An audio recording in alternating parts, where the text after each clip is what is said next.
The day before the grand wedding, Shu Ting climbed over a wall to visit his childhood sweetheart and broke his leg.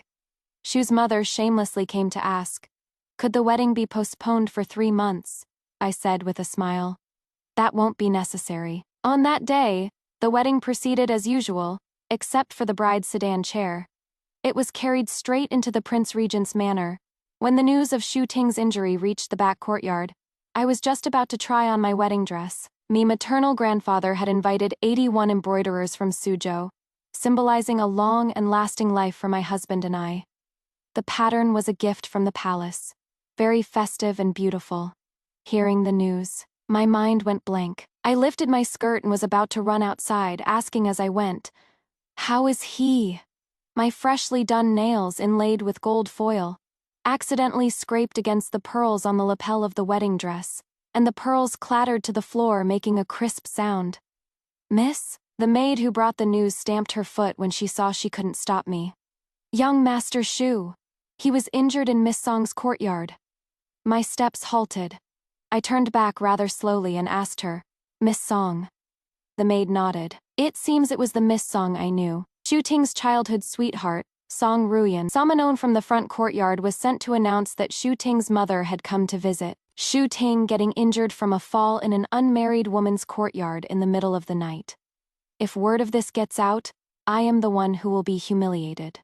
We aren't even married yet, and my fiancé is already entangled with someone else. Even the young servant leading the way couldn't help but sneak glances at me, his eyes full of pity. In the main hall, father and mother had cold faces, while Mother Shu kept smiling apologetically. It is all Tinger's fault for being reckless. Now he has injured his leg and can't come to apologize in person. In-laws, Xiaoan. What do you think? Can the wedding date be postponed for 3 months? I had someone calculate it. The 9th day of the month 3 months from now. That is a really auspicious day. Mother interrupted her. Reckless? So reckless that he broke into another woman's boudoir? Father, already in poor health, coughed repeatedly out of anger. Mother Shu waved her hands repeatedly. There is no such thing, my dear-in-law. Don't listen to people's gossip. Tinger just went to the Song residence to deliver something, got hurt carelessly, and it has nothing to do with Miss Song at all. After speaking, she turned to me. Xiaoan, you know, Tinger would never be that kind of person. I lowered my eyes slightly and asked softly, since it is a misunderstanding, why didn't Shu Ting come and explain it to me himself? Even if he hurt his leg, it is not like he hurt his brain. Knowing full well the entire capital city will be laughing at me. He should have had himself carried here to beg for forgiveness. But from the time of the incident until now, it has been so long. Shu Ting hasn't sent me a single verbal message. Not even a single word has been left behind. This, Mother Shu stammered. He is a bit seriously injured. The new couple can't meet before the wedding ceremony. Right? You can't meet. The arrangements for the wedding ceremony are all set, and the relatives from home have all been invited to the capital and are staying at the mansion. The Marquise's mansion is decorated with lanterns and colorful streamers, bustling with excitement, and red happiness characters are hung in front of the gate. After tomorrow, whether this marriage happens or not, I and the Marquise's mansion will become the talk of the entire capital city. Shu Ting is hiding behind the scenes himself, making me take the blame for his mistakes. And he even wants me to wait for him to recover. I shook my head and broke into a smile. The wedding date doesn't need to be postponed.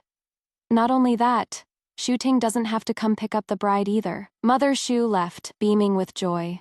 The wedding date remains as scheduled, and it even saves the step of Shu Ting coming to pick up the bride. He just needs to hide himself away comfortably in his mansion and wait for the bride to arrive for the wedding. The people of the Shu mansion wouldn't even dare to wish for something this good when they pray at the temple. Mother looked at me with a face full of disapproval. This Shu Ting is so tactless in how he does things. Postponing the wedding is a good thing. You've always had a mind of your own. How could you be so muddle-headed? After speaking, she sighed again. It is our fault too. Now that your father is in poor health, it is allowed a family like the Zeus to dare to bully us.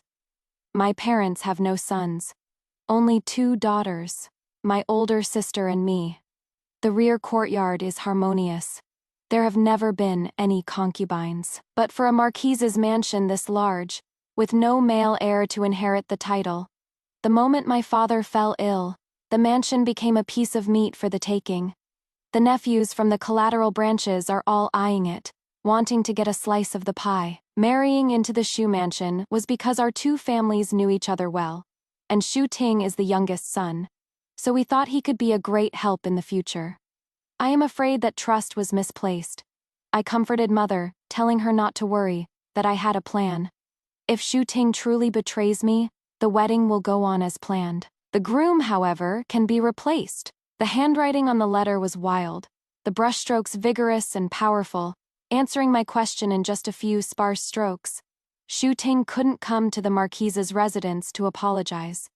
Not because he was too injured to move, but because he was still at the Song residence. He climbed over Song Ruyan's wall in the middle of the night yesterday, accidentally fell, and his right leg got stuck in the garden's rockery. That rockery was a congratulatory gift from the Regent Prince to the Emperor 10 years ago. Lord Song rendered a great service, so the Emperor awarded it to the Song family. It was an imperial gift. No one dared to smash it.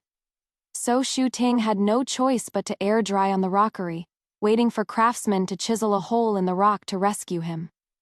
If I really marry into the Shu family tomorrow, I am afraid I won't even see my good husband. At the end of the letter, the writer's handwriting was sloppy, with a hint of nonchalance. Shaoen, your taste is quite poor. I pressed my lips together and picked up my brush to reply. I find you quite good. Are you willing to marry me? I rolled up the letter, tied it to the pigeon's leg, released it from the window and sat primly at my dressing table to wait. This time, in less than the time for a cup of tea, an afterimage snatched the pigeon and leaped in through the window. The person who came had sword-like brows, reaching his temples and eyes like bright stars, dressed in a tight-fitting black outfit, with a piece of warm jade hanging from his waist. His voice carried a hint of breathlessness. Shaoan, are you serious? I laughed softly at him. So, you've learned Shu Ting's ways, climbing over the high walls of a woman's courtyard. He scoffed. I am much more skilled, not useless like him. Besides, I've already sent a card to the Marquise's mansion. Where is the card then? It should have just arrived at the front gate of the Marquise's mansion. Shaoen, are you really serious? He asked me again. I nodded. Didn't you say I have bad taste in men? Is the one I've picked this time any good? The visitor gave me a deep look, his eyes seeming to hold 1,000 words before they returned to silence. Shaoen, your taste is really awful. Although he said my taste was terrible, his hands didn't stop. He untied a note from the pigeon's leg and solemnly placed it in my hand. I unfolded it, and in the center of the note was a single word, yes. I asked him if he would marry me, and he said, yes. Just carry on as usual, I'll come for you tomorrow, he said in a deep voice, every word searing. I looked at the sun, it would be setting soon. There is less than half a day left. Whatever we don't have time to prepare, we'll do without. His name alone is worth the merits of several lifetimes for an ordinary man. But he refused. Since I am marrying you, of course I have to give you the best. You can rest assured. I begged him not to be too ostentatious, and at the very least, not to let the Shu family know beforehand. Since Shu Ting was so disrespectful to me, he should be prepared for the backlash. Shu Ting, Song Ruyan, and I have known each other since we were children. Given the official ranks of the Shu and Song families, our paths should have never crossed. But old Madame Shu is kind-hearted. When she went to the Buddhist hall to offer incense once, she saved me when I was being kidnapped by villains. At that time I was only 6 years old.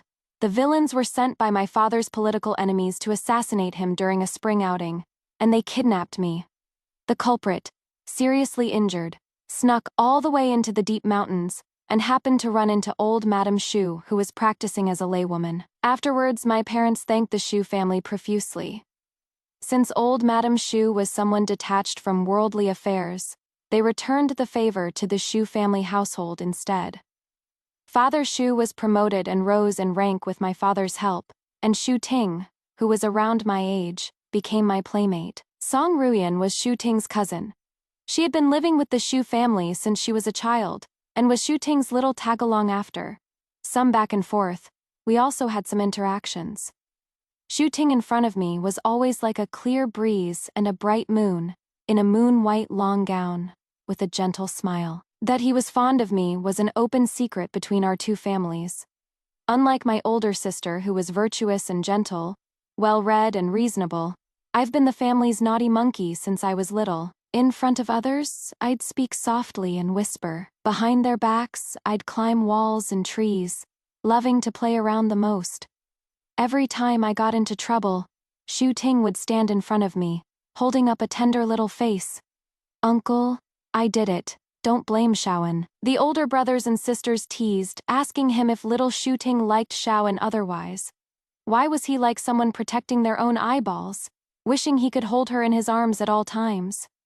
Shu Ting's face flushed red all of a sudden, stuttering, unable to say a complete sentence. When I was a little older, I heard my parents chatting casually one time, saying that Shu Ting is a good kid, mild-tempered, and also the family's second son. Although his family background is a bit lacking, the good part is that we know him inside and out, and he is good to me. There won't be any other sons in the Marquise's mansion. A son-in-law is half a son. If Shu Ting is willing, one of our future children can take my surname, just to carry on the bloodline of the Marquise's mansion. When I saw Shu Ting again, thinking about what my parents had said, I felt a bit more shy in my heart. I had a high status, and was a prominent figure among the aristocratic families. I had many playmates, and Shu Ting was just one of them. In the past, I had always laughed off everyone's teasing and never took it seriously. Only after carefully observing did I realize that Shu Ting was indeed revolving only around me. There were so many young masters and ladies in the academy, but he was closest only to me. No matter the occasion, as long as I was there, he would definitely be by my side. I was ignorant at that time, and seeing my parents' tacit approval, I naturally grew closer to Shu Ting.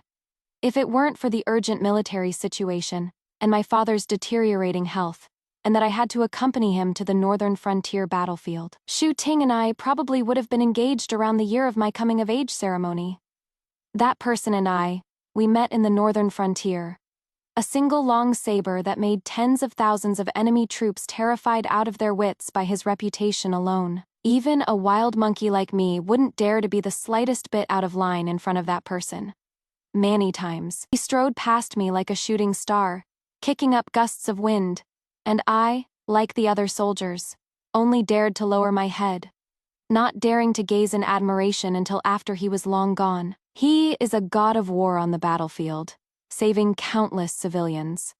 The great man who quelled a palace coup years ago, settling the fate of the nation in a single day, who wouldn't envy his distinguished bearing. The first time I spoke with him, my father was discussing military affairs with him, and I was pouring tea on the side. At that time, they were frustrated that the army's marching speed wasn't meeting expectations. There is a small path to the northwest of Lushan. The steep cliff is only a dozen or so feet high, and you can leap down with ropes. The military tent suddenly fell silent. My father coughed a few times. "Please forgive her. I've spoiled my daughter." He then urged me, "Hurry up and apologize to the nobleman." That person waved his hand, his interest piqued. "The small path you mentioned, is it passable?" I nodded. "Of course it is. 2 people can pass through together unhindered, and the vanguard can go ahead first." He exchanged a look with his adjutant, and the adjutant received the order and went to scout. He asked me, "You are just a little girl. How do you know the mountain paths of Beijing?" "I got lost while catching mountain sparrows and found it by accident. It is overgrown with vines, so it is not usually easy to spot." Father covered his face. After that, we got close. Although that man was powerful and of high status, his face was cold and stern, and he had the oppressive air of a superior. Yet at the same time, he was meticulous, keenly observant, and unconventional. He didn't look down on me for being a woman. On the contrary, he was very respectful of my opinions. Knowing I was eager to learn, He gave me books on military strategy and taught me the long saber. The soughing wind of the northern border howled past, and I got calluses on my hands because of a man. Yet I was incredibly overjoyed. I secretly joined the vanguard to guide them, and as we went deep into the jungle, a sneak attack suddenly came. That was the first enemy soldier I killed. Fresh blood splashed onto my face, warm and numbing. He rode past on his horse from behind, scooping me up and holding me in his arms. I could feel that his arms were steady and strong, but the hand holding me was trembling slightly. When it came to rewarding merits, he wrote my name on the petition for enfafofment to be sent to the capital, saying, "Even a woman can perform meritorious deeds and establish a legacy." But then he punished me with a stern face, saying that military discipline is strict, and it must not happen again. On the first day of the new year, the military situation eased, and the enemy withdrew their troops. Fireworks lit up above the military camp, blooming in splendor beneath the starry sky, illuminating the world before our eyes. The soldiers said they were from his private stash, to celebrate the endless blessings for the great Joe, and peace for 10,000 generations.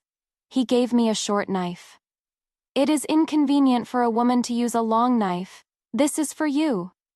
"The fireworks are so beautiful," I said to him. He said, "They're for you." I ran away, subconsciously, fleeing back to the army tent. My heartbeat was clearly audible in the dark night. I told myself, that person is not someone I can allow myself to yearn for. That sentence was just a reward from the senior to the little girl. I shouldn't have overthought it. The next day, the adjutant, who had finally managed to get some free time, chatted with me. "Shaoen, you've come of age, right? Have you been promised to anyone in the capital?" I shook my head, and he asked again. "Then is there anyone you've taken a fancy to?" An image of Shu Ting flashed through my mind, the youngest son of a noble family, tolerant and gentle, who could one day help me manage the Marquise's estate. He fancies me. Even though he has never said it, everyone teases us about it. If he is willing after all these years, I ought to give him a proper answer. I nodded lightly and said, "Yes." A sudden gust of wind came from behind as that person walked past me, seeming to let out a low scoff. I accompanied my father back to the capital to recuperate. On the day I left, he didn't come to see me off, but only had someone send me a cage of carrier pigeons.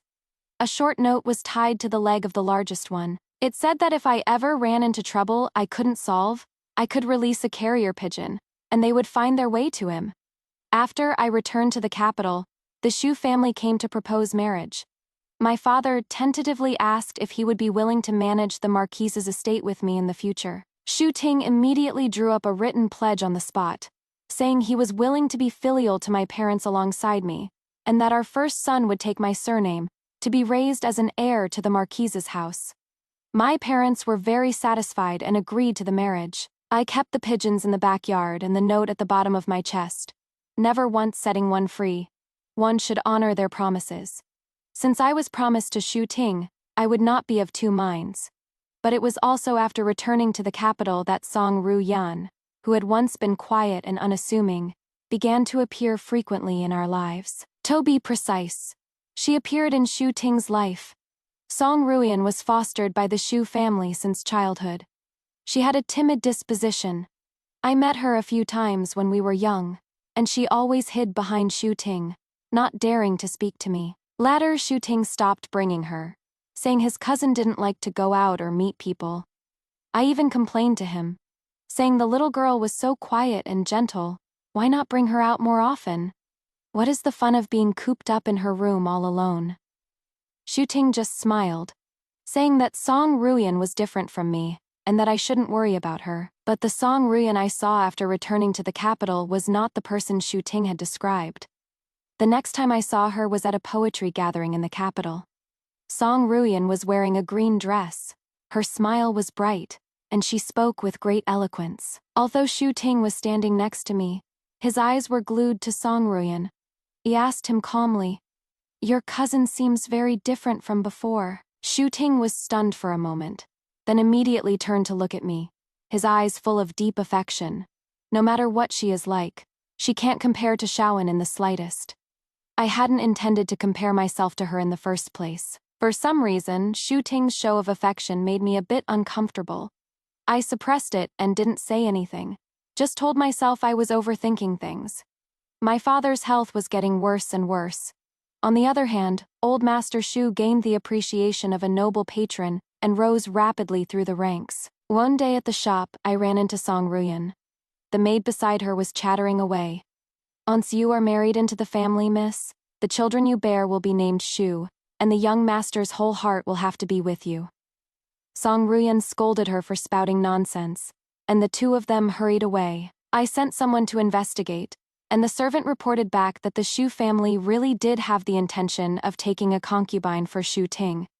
Mother Shu privately told people, "The young lady of the Marquise's mansion is an outsider, and the children she gives birth to will also be outsiders. My Shu family can't be left without heirs." The day I received the news, I smashed a teacup, grabbed a short dagger, and had someone invite Shu Ting into the mansion. I said softly, "Shu Ting, supporting the Marquise's mansion with me, and having our children follow my name was something you promised voluntarily. The Marquise's mansion never coerced you. Now I'll give you another chance. If you are unwilling and want to take a concubine to have children, just tell me. I will break off the engagement myself and won't pester you in the slightest." Shu Ting hurriedly explained, saying he had absolutely no such intention.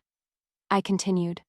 "When a girl from my Marquise's mansion marries, she doesn't fight with concubines for favor. Within 3 years of our marriage, you cannot take a concubine." Considering Shu Ting's promise to me, if he really wanted his own confidante, after some time, I could also make the decision to bring one into the mansion for him, but he absolutely cannot do it behind my back.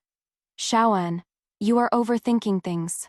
In my heart, there is only you. I will absolutely not get involved with anyone else." I asked him. "Then what about the young girl from the Song family?"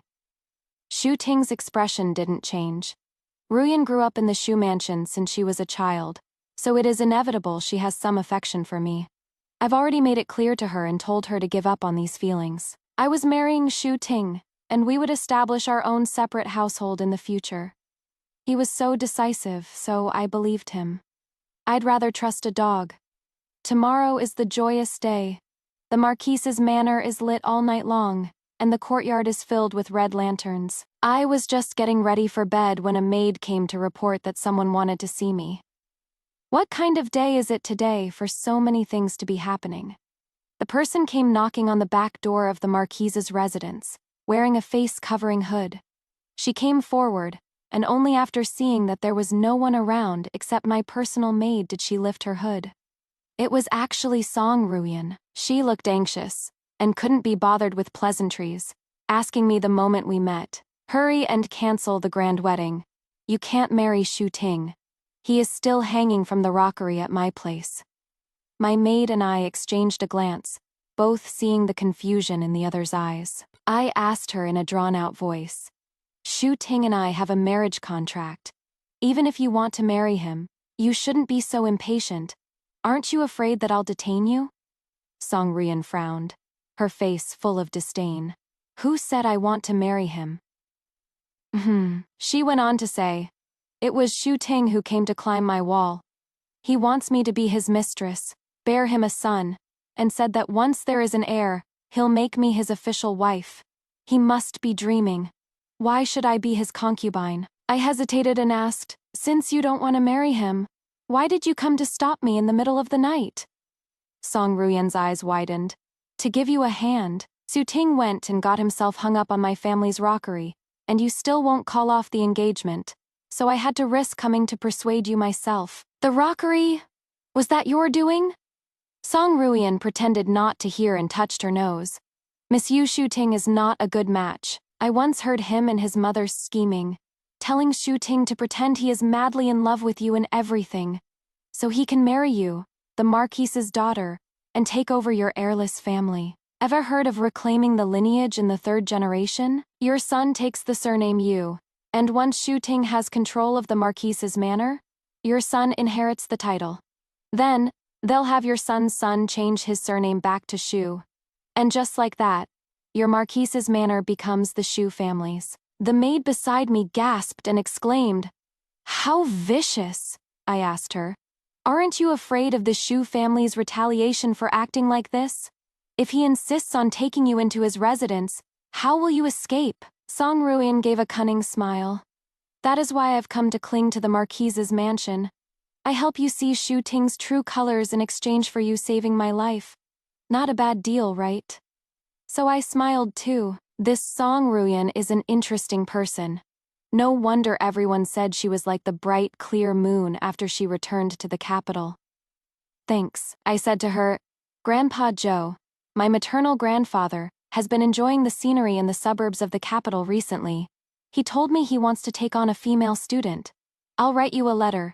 You go find him and lay low for a while." Song Ruian was pleasantly surprised and quickly thanked me. "Miss Yu, you are a straightforward person." Before parting, Song Ruian turned back, hesitating as if she wanted to say something. I asked her what was wrong. "I've heard that Miss Yu had accomplishments on the battlefield. A woman isn't necessarily unable to inherit a title and the family estate. You didn't have to bring a wolf into your home, only to have others covet it." These few sentences were truly from the bottom of her heart. I nodded and told her to be careful on her way. "I have my own decision." Song Ruian waved at me, put on her hood, and left through the back door. "Miss, how much of what Miss Song said can we believe?" the maidservant whispered. "I am willing to believe her, to believe in the goodwill a woman has for another woman. A person who would advise me, a woman, to inherit the title, must truly look down on a two-faced creature like Shu Ting." I curved the corners of my lips. It seems that after all, Shu Ting's hard work, it is all going to be for naught, like fetching water with a bamboo basket. Not a single one of us little women thinks he is worthy. The next day, gongs and drums filled the air. In front of the Marquise's mansion were all the friends and relatives offering congratulations, and the common folk who had gathered to watch. Mother combed my hair for me, saying that in the future, she would definitely teach Shu Ting a good lesson and make him stay obediently by the Marquise's mansion. I thought to myself, for a person like Shu Ting, I am afraid his legs would have to be broken for him to behave. Rather than hoping he'll change in the future, it is better to just dump him now. The 8-carrier sedan chair swayed back and forth under the red veil. I silently calculated that after this street, there would be a fork in the road. To the left is the road to the Shu mansion, and to the right gasps from the crowd came from outside the window. I secretly lifted a corner of the curtain to peek. On the right side of the fork, that person was dressed in wedding attire. With handsome features, he sat atop a tall horse, possessing a naturally dashing and unrestrained air. Behind me was a majestic procession of several hundred people, carrying chest after chest of betrothal gifts. The entire street was covered with long red carpets, a 10-li red dowry procession. Cheers erupted from the common people. "The Regent! It is the Regent!" The sedan chair-bearers were stunned, and the musicians playing and singing were also stunned. The road to the left was blocked by a row of huge rocks, obstructing the entire path. Not even a dog could get through. I don't know where that person moved them from overnight. I laughed secretly in my heart, and instructed in a clear voice, "Let's go right then." Thus, the bridal sedan of the Marquise's daughter, on her wedding day, was carried straight into the Regent's mansion. When I got out of the sedan chair, the onlookers were 3 layers deep inside, and 3 layers deep outside, bursting into a round of applause. I accidentally missed a step, and my right arm was supported by someone. "Be careful." His pleasant voice sounded in my ear, and I immediately felt half of my face burning up. Yesterday, when I desperately released the carrier pigeon, I wasn't thinking about anything, only that I couldn't lose this fight, and I'd get through today first. It was only when I was walking beside him with my red veil on that I suddenly realized I had actually married the Regent.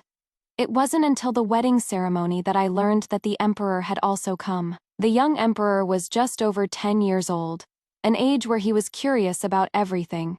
He was raised by the Regent and was very close to us. During the toast, the little Emperor had someone bring a privately treasured jade hairpin and handed it to me. This belonged to the Empress Dowager. "She is getting on in years, and entrusted me to pass it on to you, Aunt."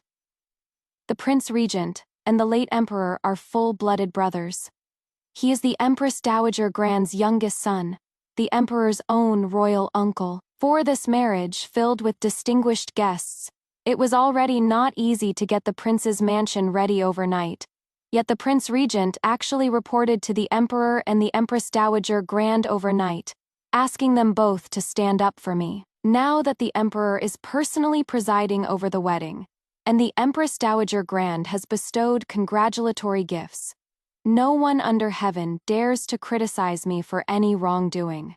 The wedding banquet was grand. The Shu family waited and waited smugly at their residence, but the bride's sedan chair never arrived. When they went out to ask, they found out the sedan chair had been carried to the Prince Regent's mansion. By the time Mother Shu rushed over, the Prince Regent and I had already finished bowing to heaven and earth. With the monarch present, Mother Shu didn't dare to act rashly, standing furiously in the middle of the crowd of guests. When we went forward to offer a toast, Mother Shu suddenly squeezed her way out and came forward to grab my arm. Xiaoan Tinger was just injured and wanted to postpone the wedding. How could you let the sedan chair be carried into someone else's home? You are being too absurd about this. Hurry back with me. Tinger is still at home waiting for you. You are going to make our Shu family lose all face. The Prince Regent stepped sideways in front of me and was about to speak, but I stopped him. Madame Shu Ting actually went home? I feigned surprise. Last night he was still stealing from the Song family, and was found hanging on the rockery at the Song residence. Many people saw it, you know. Don't you talk nonsense. Mother Shu interrupted me in a fluster, her eyes darting left and right. They had blocked the news about the Song manor, but didn't expect me to expose it in public. Tinger is the young master of a prominent family. How could he steal? My eyes curved into crescents as I smiled and asked, breaking into someone else's manor in the middle of the night, if it is not stealing, then it is to have an... I trailed off deliberately, and the people around all pricked up their ears. Mother Shu's slender brows shot up. Don't you make false accusations? You are the daughter-in-law of my Shu family. You... The Prince Regent let out a cold scoff. Since when is it for others to have designs on this prince's wife? My voice turned cold. Madame Shu, your son and I once discussed marriage, but the betrothal gifts were returned 2 months ago. The engagement was never finalized, so I have no connection to the Shu manor. An uproar went through the crowd. The marriage was hasty, and everyone had inevitably been gossiping about it in private. So I might as well take this opportunity to make things clear. Mother Shu's eyes widened. The maidservant beside me presented a box. It contained the gift list from when the betrothal gifts were returned, and on it, Shu Ting's name was clearly written. Because of the matter with Song Ruyan, when I had a showdown with Shu Ting, I persuaded my parents to return the betrothal gifts. Shu Ting was supposed to support the Marquis manor with me in the future. Although he wouldn't officially be marrying into my family, it was ultimately different from an ordinary marriage. I returned the betrothal gifts also so that the Shu family couldn't use them to control me in the future. I never expected that it was destined all along for me not to marry into the Shu manor. The festivities were over, and it was already the latter half of the night. The crowd dispersed, and only then did I start to feel reserved. The bridal chamber was filled with red gauze curtains.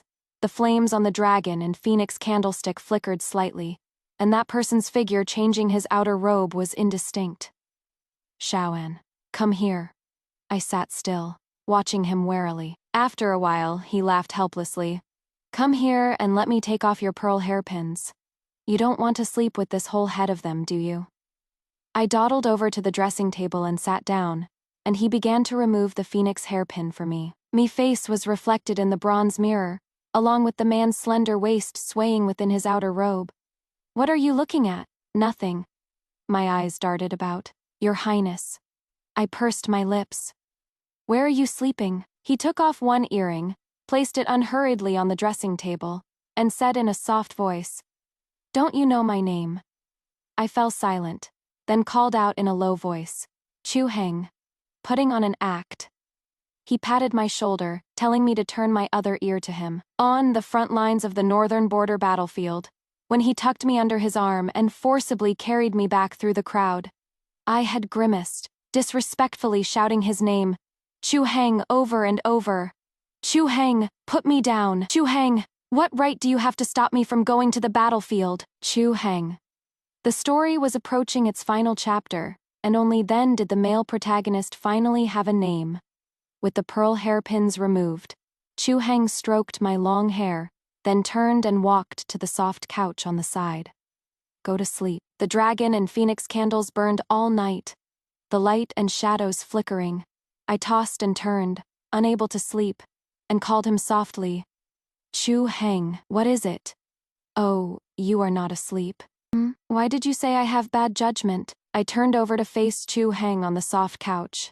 He was lying flat on his back, hands on his abdomen, chatting idly with me with his eyes closed.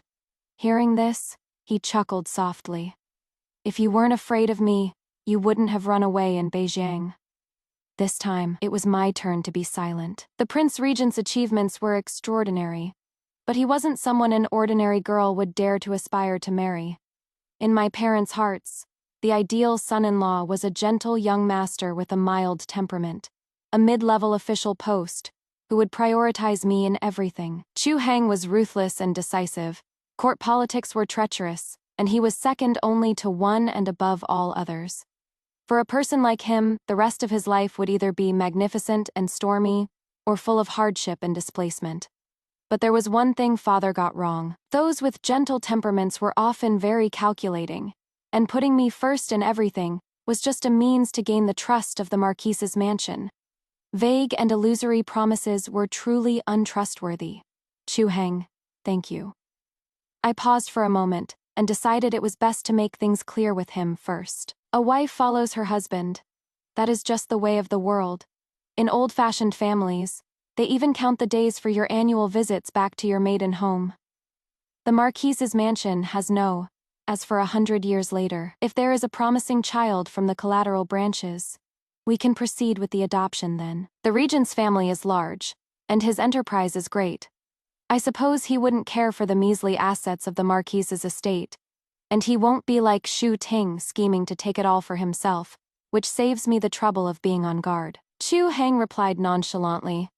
You are the daughter of the Marquise's estate.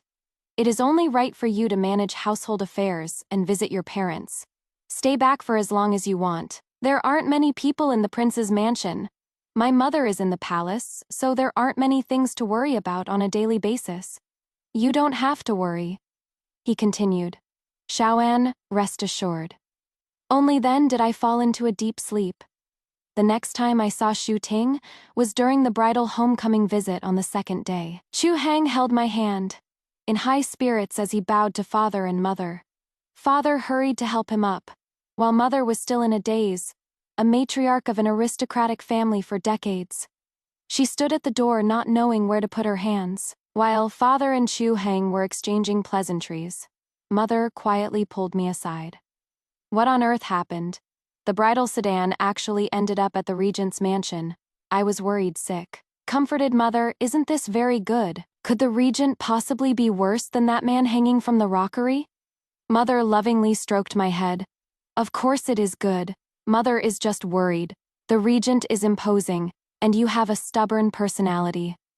My heart warmed. They had watched Shu Ting grow up since he was a child, so it is not strange that they held illusions about him before the marriage. But for me to marry someone else right before my wedding is truly rebellious. If it weren't for the Regent Prince's high position and great power, plus the protection of the Emperor and the Grand Empress Dowager, I would definitely be the subject of gossip. Although Mother thought I was reckless, she didn't blame me at all. They trust me and support me. Father can't stand the cold, so we were just about to go inside. Xiaoan, Shu Ting shouted from behind me. Seeing me turn around, he rushed over, ignoring everyone else, and looked up at me with a pleading tone. Xiaoan, don't be mad at me anymore. It was all my fault for being possessed for a moment. I'll never do it again. The handmaiden beside me kindly reminded him. Our young lady already broke off the engagement with you. She is now the princess consort. Shu Ting looked at me with conviction, his eyes fixed on me.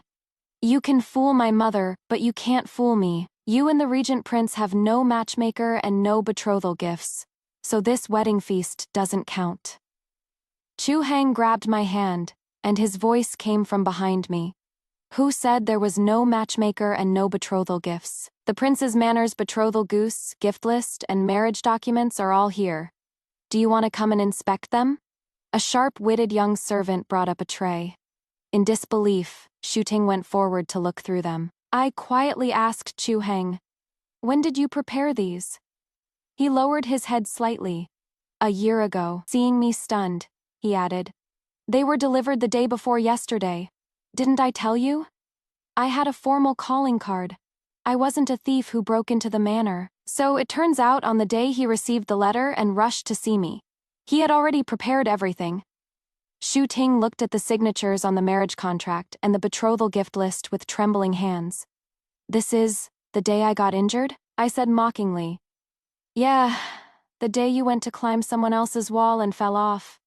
A gentleman's promise is worth 1,000 pieces of gold, and I had truly thought about living a good life with Shu Ting. But when Shu Ting fell from the courtyard of the Song Manor, the affection between us, like the pearls embroidered on a wedding gown, scattered all over the ground. By taking advantage of a person's crisis to marry this humble official's fiancé, aren't you afraid this humble official will impeach you?"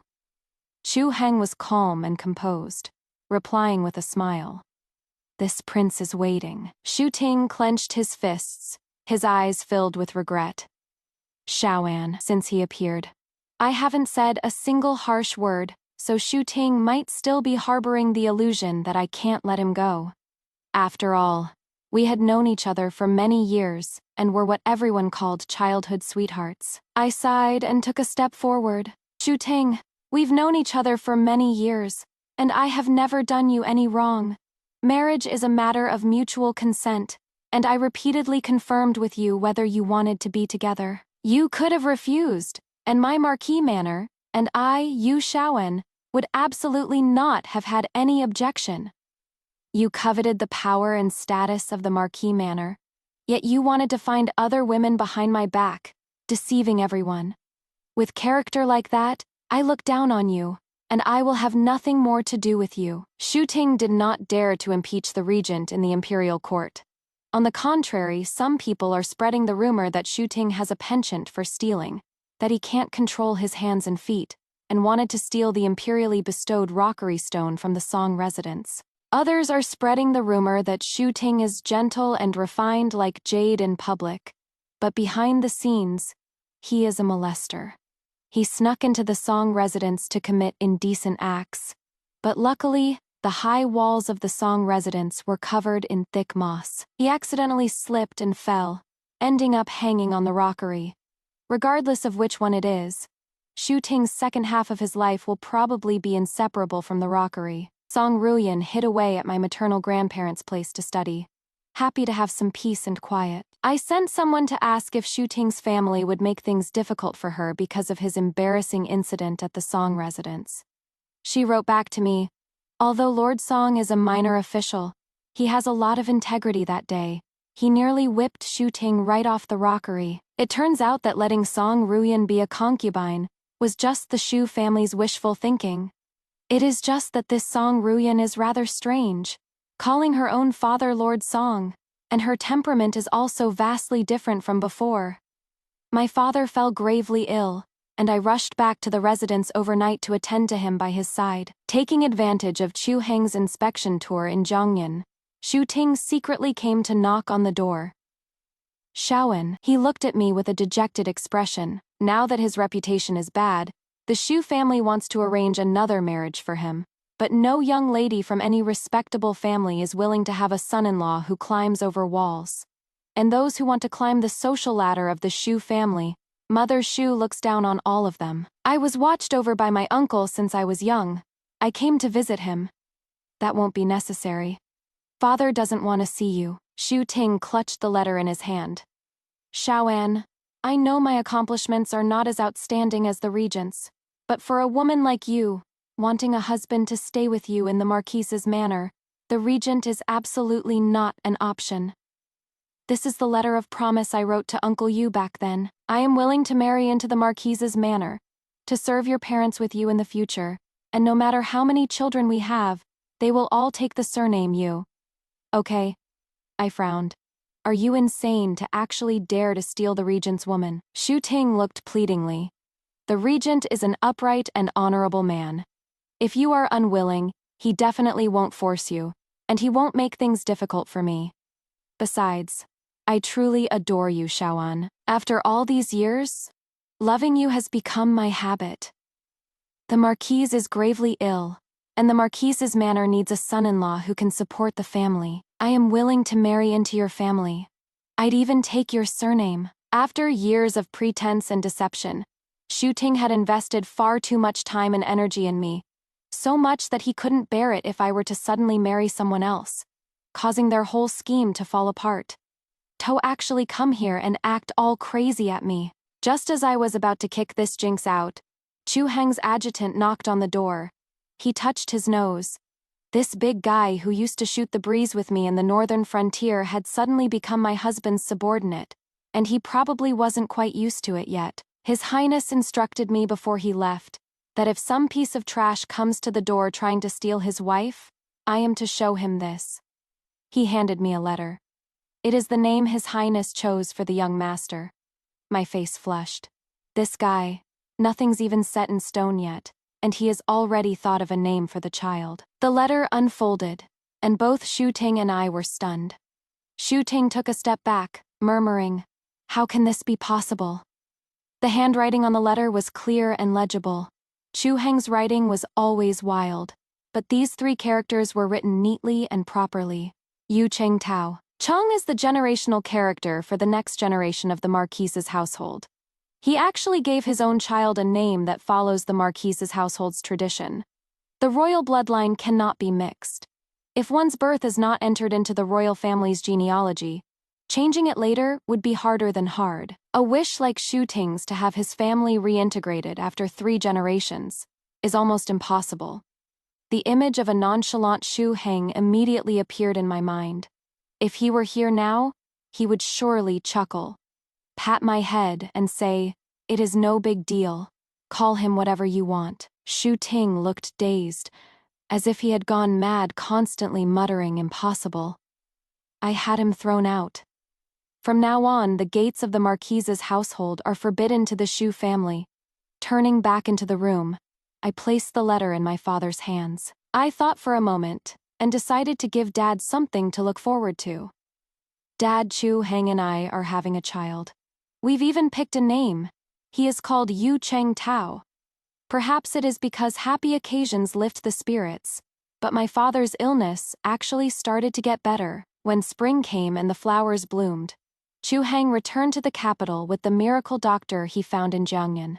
Mother, beaming, invited Chu Heng in and happily told him, "Your Highness is going to be a father." For the first time, I saw the Prince Regent, who had seen all kinds of grand scenes, instantly freeze like a stone statue. He looked at me with a complicated expression, and while Mother went to pour tea, he asked in a low voice, "You..." I covered my face and frantically signaled to him with my eyes. "It is fake. It is fake. It is just to make my dad happy." Chu Heng told me to hold out my hand. "What for?" He placed a brocade box in my palm. Opening it, I saw a huge Eastern pearl. "I noticed your wedding dress that day was missing a pearl. I happened to come across this one on my trip to Jiangnan, so I got it to replace it for you." My eyes stung with tears. That pearl had fallen off in such a hurry. I'd long since forgotten about it. Yet, someone had quietly remembered it, wanting to make things whole for me. No matter how nonchalant I acted about the matter with Shu Ting, how could I not be sad? The miracle doctor was quite accomplished in acupuncture. He stayed at the Marquise's manor and treated my father with all his heart. Chu Heng and I returned to the prince's manor to rest. After dismissing the servants, I asked him, "For something as big as picking a name, why didn't you tell me beforehand?" "Just as I expected," Chu Heng replied while changing his outer robe. "What is the big deal about this?" Not a big deal, yet it made Shu Ting brood over it, so much so that on the eve of marrying me, he couldn't wait to go to the Song Manor to sort out his own concubine. Chu Heng pulled me to sit on the couch. "The world is all surnamed Chu. One less of me isn't too few. One more of me isn't too many. Since father-in-law minds it, let's just go with his wishes." As a child, I couldn't criticize my father's clan-centric views. Even though he had regrets in his heart, he never took a concubine, never wronged mother, and did his best for me, truly doting on me. Because of this, I was very tolerant and patient with Xu Ting, even allowing him to take a concubine after 3 years. Don't think about it anymore. Chu Heng was weary from the long journey, his face full of fatigue. I nodded. The journey was tiring. You should rest on the bed tonight. I'll go to the soft couch. I was about to get up, but was pulled back from behind. Chu Heng gripped my hand, his eyes burning brightly. If you go sleep on the soft couch, where will the child promised to father-in-law come from? I didn't dare to turn my head, my voice pressed low. Aren't you tired? He chuckled lowly behind me, and with a pull of his arm, I let out a cry of surprise, and was pulled back onto the bed. Chu Heng's pair of eyes were as bright as starlight. Where was the weary look from just now? Not tired anymore. When Cheng Tao was born, father was so happy his face was glowing, telling everyone he met that his little boy was born strong and healthy, like a little tiger. Chu Heng returned political power to the emperor, and was free and at leisure, which only made the little emperor suffer, sending eunuchs to the prince's residence all day long. The little emperor said viciously on one hand. Since this little cub was born, royal uncle doesn't even care about me anymore. At the same time, he was enthusiastically moving all the good things from his private treasury into the prince's mansion. I asked him, "Does your majesty want to hold him?" The little emperor waved his hands again and again, but his eyes were full of curiosity and anticipation. I said, "It is all right, go ahead and hold him." The Grand Emperor of Great Zhou, just like his imperial uncle holding a baby for the first time, stood there stiffly, as if frozen to the spot. The common folk have always loved to make up stories, speculating that the regent and the emperor were surely at odds and would turn against each other. Many of the officials also had their own thoughts. Only after truly marrying into the prince's mansion did I discover that between the emperor and Chu Heng, they were ruler and subject, but also uncle and nephew. Chu Heng raised the little emperor with all his heart, and the emperor, knowing how to be grateful, never once suspected him. Song Ruyan completed her studies under her maternal grandfather, became a female teacher, and traveled the world. Whenever she found a place she enjoyed, she would sit on the ground and give lectures. She had someone send back a peace and safety lock, wishing me and my child peace and safety every year. The retainers of the Marquise's mansion and the prince's mansion in various regions would all look after her, grateful for her kindness in placing moss on the outer wall back then. Xu Ting was morally deficient. His official career regressed instead of advancing. Mother Xu was shrewish and looked down on girls from ordinary families, so their household was full of endless quarrels day after day. Mother Xu cursed Xu Ting for being blinded by lust, so eager to see Song Ruyan that he even abandoned his own legal wife. Xu Ting cursed his mother and father for being insatiably greedy, wanting to seize the entire fortune of a family with no heir. Since he was a child, they had ordered him, constantly in his ear, to try with all his might to please me. With the household in turmoil, not a few years later, both the father and son were demoted and exiled to a remote land. I never saw that family again. One day, while Chu Heng was holding and teasing Cheng Tao, I suddenly asked him where the fireworks at the northern border really set off for me. He chuckled lightly. "For you and also for the soldiers of Great Zhou, and all the people under heaven."